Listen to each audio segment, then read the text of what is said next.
East Bay, how y'all doing? All right. We got to give a hand to the men's choir again. That was amazing, right? Y'all see my cool old uncle up there trying to do a b-boy pose? Y'all seen that? He used to get mad at me for doing that in pictures. He up here doing it on purpose now. How's everybody feeling? Is that my cousin Gabe back there? What's up, man? Stop being more handsome than me, man. So today we're talking about endless opportunity. What a title, right? Yes. At first, I felt this title was a little vague at first. I was thinking, yeah, that's cute and everything, but could you elaborate a little bit? Amen. As I read the story over and over, I came to the conclusion that the law is what represents endless opportunity. Yes. To me, the law represents fairness and consistency and endless opportunity. I thought about the statue of Lady Justice and the things in her pose that make her stand out, like the fact that she's blindfolded holding this scale. And I realized that this blindfold is what represents that there's no bias in her decision. That regardless of color, regardless of gender, regardless of any of that humanness, all she can see in the situation is the truth. Then I thought about the scale she's holding, which represents the balance, and that all of life is always fair. We may not see it at the moment, but it is always fair.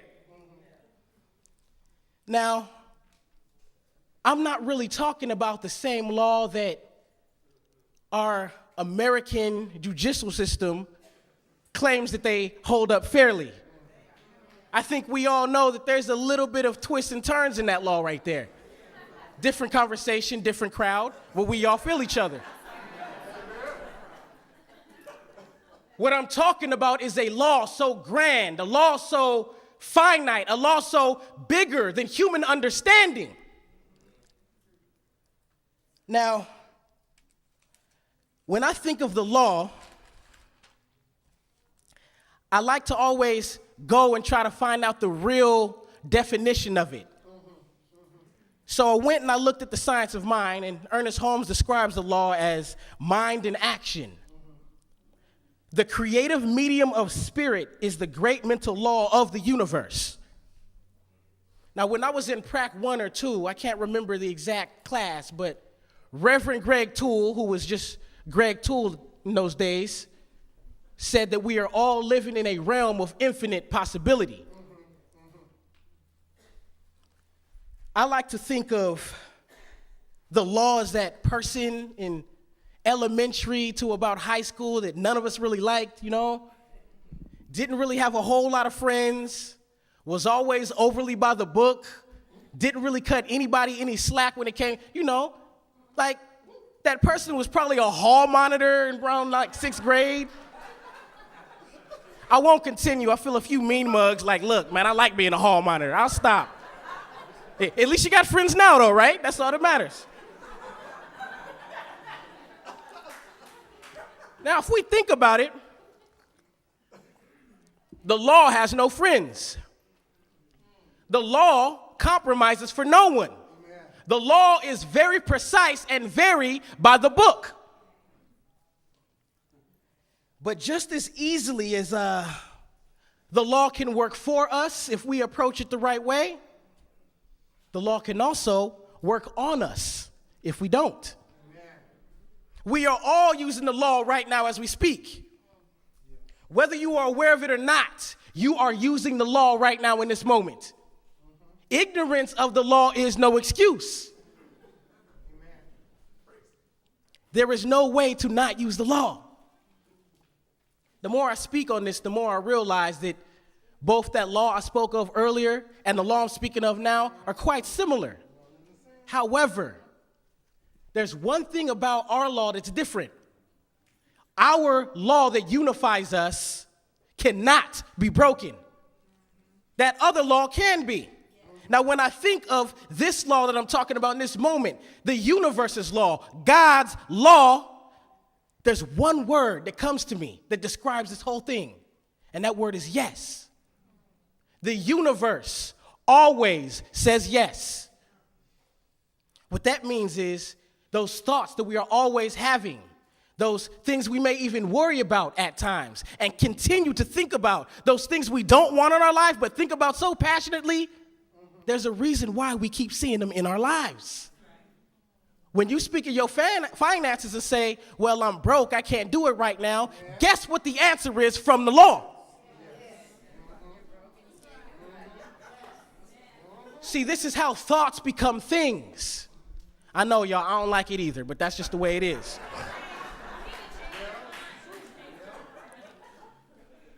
Now, there's somebody in the crowd right now who has a dream. Somebody who's been working on this dream for a while.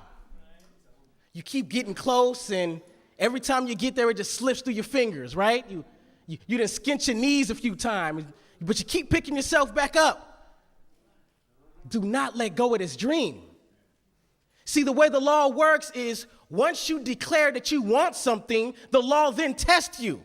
Oh, you want that? Let's make sure. You have to show the law with your passion and your actions that this is something that you want to achieve. Yeah. So you get taken through the motions. I don't like that either, but that's just the way it is.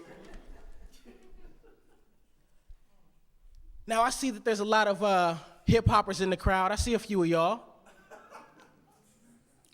If we take it back to around 94, 95, remember, Jay-Z wasn't even our favorite, y'all. Y'all remember that? Jay had about 3 dudes ahead of him who we liked way better. You think about 94, 95, we had Tupac, we had Biggie, we had Nas. This Jay-Z guy, who is him? What? But he kept going at it. He kept working at it. When you have those 3 guys ahead of you, it's very easy to be like, man, you know what? UPS is hiring, I'm not tripping. He could have easily been comfortable being 4th, but he didn't do that. He kept working on his craft. He kept going at it. He kept finding ways to perfect what he was doing. There is not a person in here right now who doesn't know who Jay-Z is, even if they don't even listen to hip hop. Matter of fact, all our grandmamas know who Jay-Z is.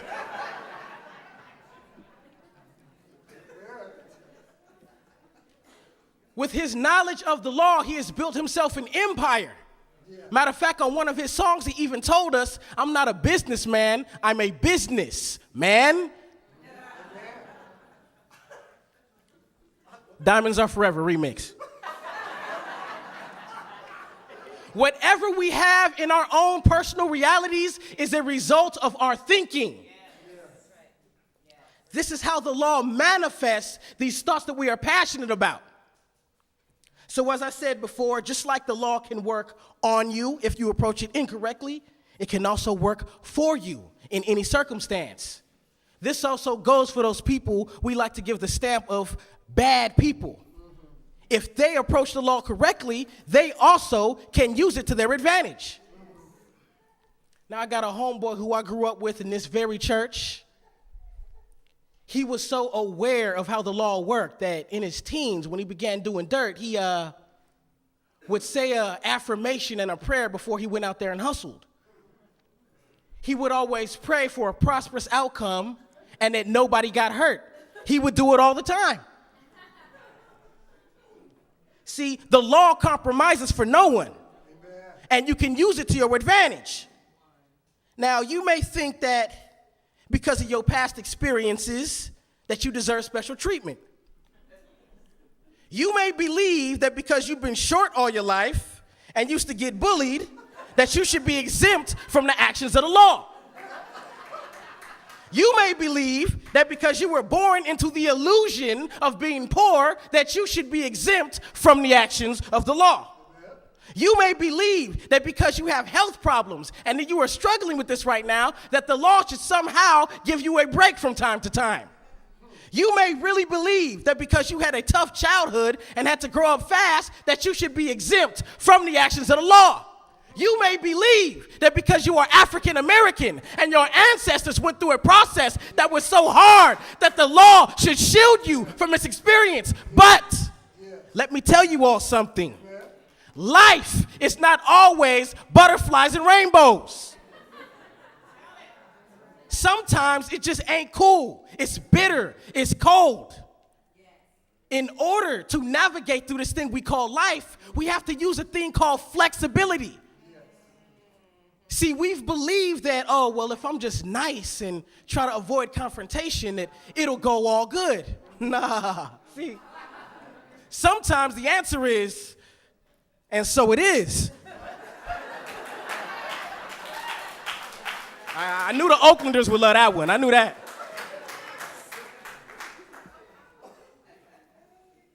We must be willing to adapt and go with the flow. To worry is to doubt God. I'm going to say that again. To worry is to doubt God. Those of us who get past these roadblocks and continue going through life are the ones willing to put their ego aside and liquefy themselves so they can move past the process.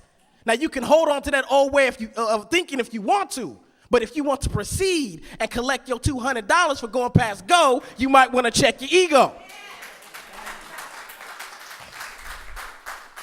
Flexibility is the pure essence of endless opportunity. Endless opportunity is not just a clever title of the sermon, y'all. Endless opportunity is the frequency our eyes and mind automatically change to once we fully understand that God is all there is. If God really is all there is, then there's no reason to be compelled to holding on to these old ways of thinking that weren't working in the first place. It might have worked then, but you've advanced. The stakes are higher now, so it's time to learn some new rules. So let's try this new way of thinking that God is sending us. Yes. Something that took me a while to understand is how the law only operates in the now. Yes. The same now that Eckhart Tolle talks about in The Power of Now. See, we humans are the ones who decide if the past or future or present is where we want to think and live from. But the universe is always right now. See, right now is where your power is. If you want to affirm something in your life, you can't get it from staying in the past. If you want to affirm something now in your life, you can't be too far ahead of yourself. Right now, in this moment, is when you say, it is mine, and so it is. I had a girlfriend who used to ask me this question, used to get on my nerves all the time. You know how you could be just sitting and just enjoying your thoughts, and you get that one question, what are you thinking?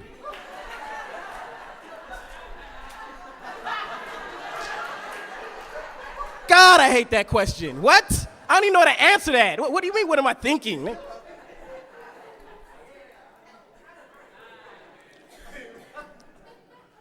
So, as I grew older and learned to really analyze things and not get so angry, I realized that what was going on in that moment was that many times my thoughts are in the past.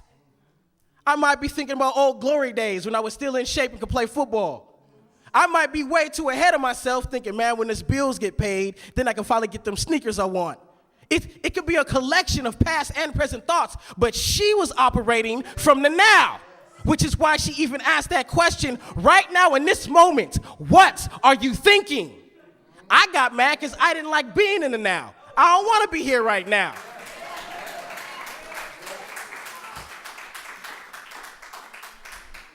Now, because the universe only operates in the now, we must think and speak in present tense only when we want to manifest something. Yes. When you speak, speak as if it's already yours. It's none of that, well, once I finally get together. Nah, it's none of that, eventually I will accomplish this. Right now in this moment, this accomplishment is mine. True story, I have a friend who healed himself from cigarettes by telling everybody that he was already done smoking cigarettes. He told every person he came in contact with, yeah, well, I don't do that no more. Could have had a pack in his pocket right then. Now, what I thought he did that for was, once I tell everybody would be expecting me to have quit, and then to save face, I really got to quit. No, what he did was much deeper. See, he told everybody that so that they already had the image, and they thought of him from that place of someone who did not need cigarettes in their life anymore. See, that consciousness is contagious, and that spread to him. He saw himself as someone who no longer needed cigarettes in his life. That's the power of now, people.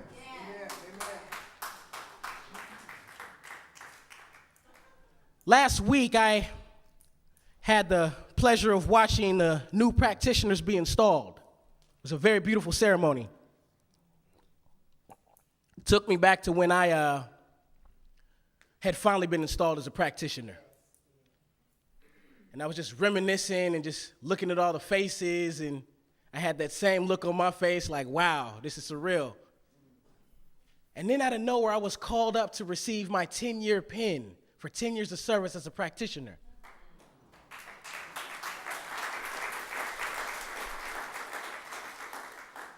So then I thought about my years as a practitioner, especially that first year.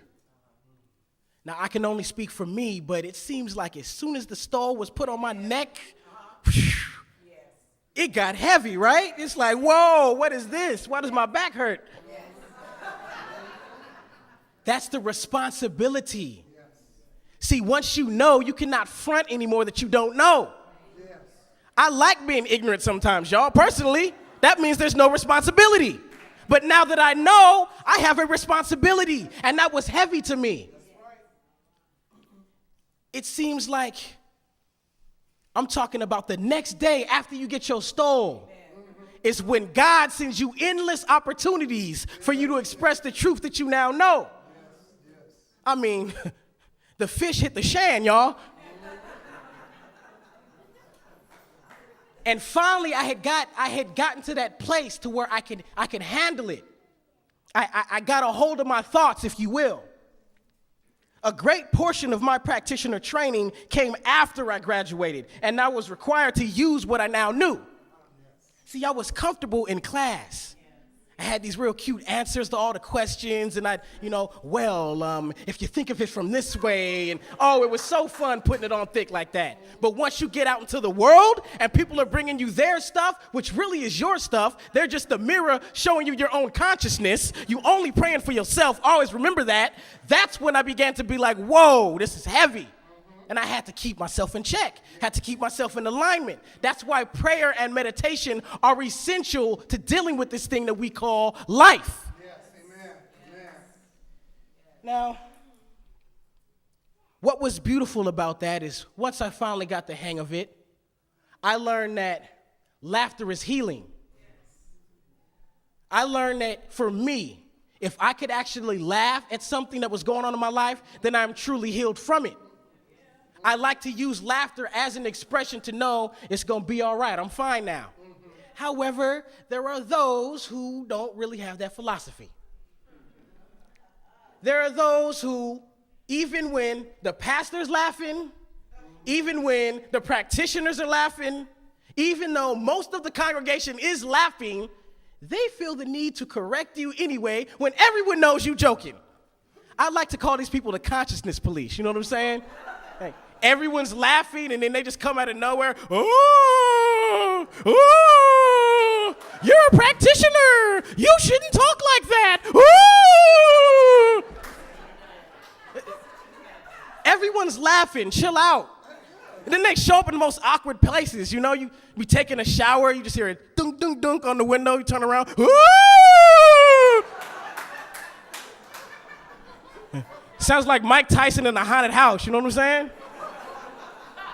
My goal is to get y'all to do that on the way home when y'all leave, just for no reason. Woo! That's what it sounds like to me. I'm sorry.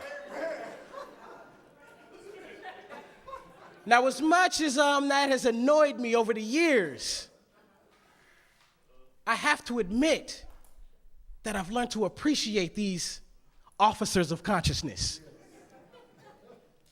See, even though I'm joking a lot of times, I can get used to saying it over and over to where maybe it's not a joke anymore. And what these people have done, ever so annoyingly, has kept me aligned with the truth. Yes, amen. See, you can tell jokes as much as you want. Just make sure in the end you put some truth in that. Yes. To really grasp the concept of endless opportunity, you really need to study evolution of human consciousness. Even physically, we have evolved dramatically.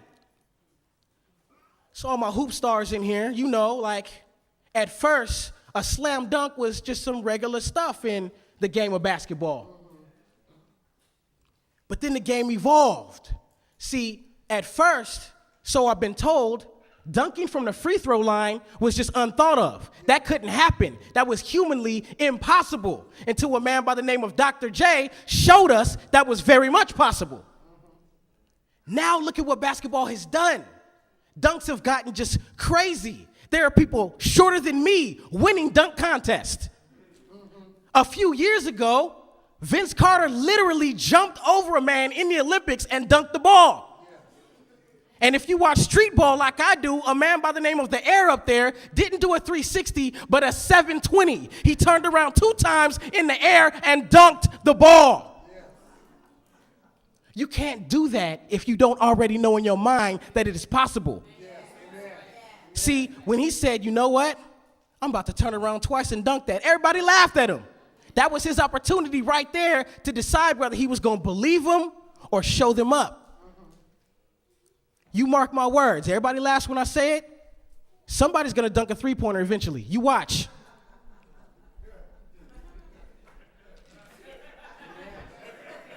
All right? I see everybody. All right. Remember I said it. That's all I want. I just want my props when it happens. That's all I'm saying. The universe is endless. Limitation is strictly a human concept. The universe is infinite. Now, I want y'all to really understand what this means. See, from Earth, our eyes allow us to see stars, to see the moon and planets at times when it's clear enough outside. We can see these things from the human eye alone. And eventually, we discovered telescopes, which allowed us to see even further into outer space. Now, imagine us looking down on Earth from space. It would seem as though now Earth and all the other planets are just cells in the body of the universe. But then we zoom in on Earth, right? We zoom in closer and closer. And now we zoom in on a living thing, something living that's on the Earth. See, the Earth is already living within the universe. Now we're looking at a living thing that's on Earth. Then you zoom in closer, you can see that there's cells and various things living on that body. I guarantee you, you look a little closer at those cells, there are living things on those cells, and so on, and so on, and so on. We are living in infinite possibilities right now in this moment. The universe does not stop. From the highest star all the way down to the smallest insect on this planet, life is always going on. That's what abundance is. Now, with life and flexibility, there's this story I like to talk about on how the universe is abundant and there's always endless opportunity. I had an audition in San Francisco. I kept asking the man the address, but for some reason he didn't want to tell me. He just kept guiding me along like it was a treasure hunt, you know? He was like, well, first just catch the BART to this area and then call me when you get off the BART. I'm like, what is this? This a test? I mean, like, I wanted the part, so I went, but it was weird. So finally I'm at the bus stop. I'm like, listen, man, I'm at the bus stop. What do you need me to do now? Okay, you're going to catch the bus that takes you down 3rd.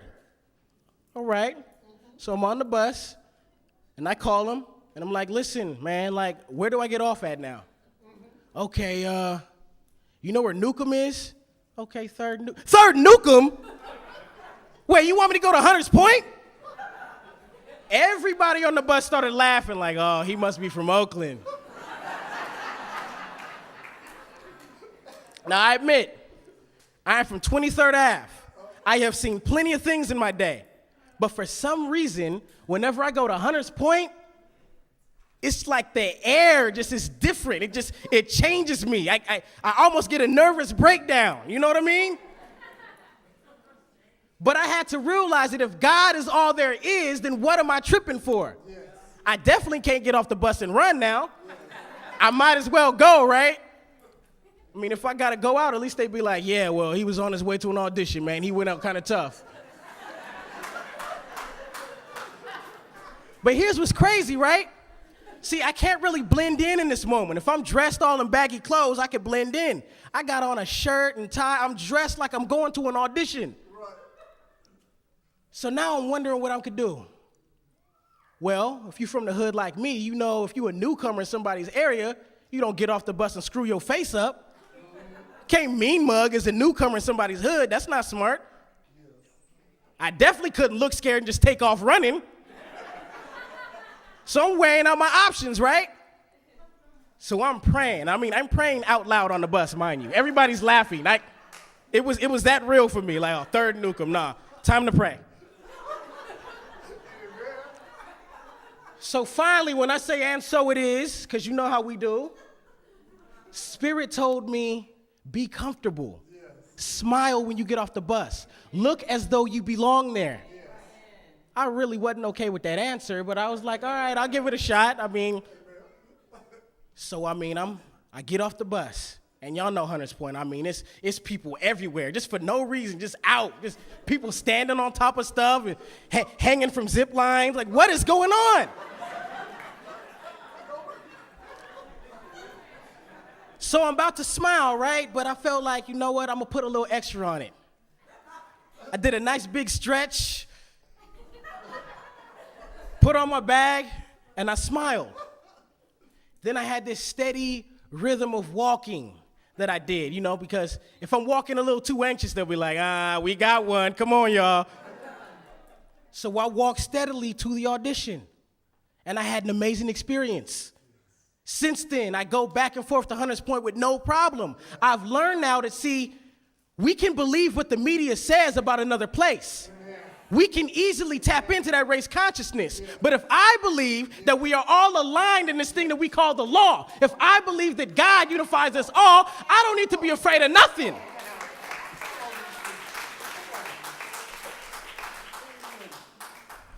With that being said, I just want to thank you all for coming here and listening to me talk. I want us to all remember that the law is always saying yes. When we leave here today, see, right now we're all around like minds and we're all thinking the same and it feels good, but once we leave these doors and something stares us in the face we don't like, can we then stare back at it and say, God is all there is? Thank you, everybody.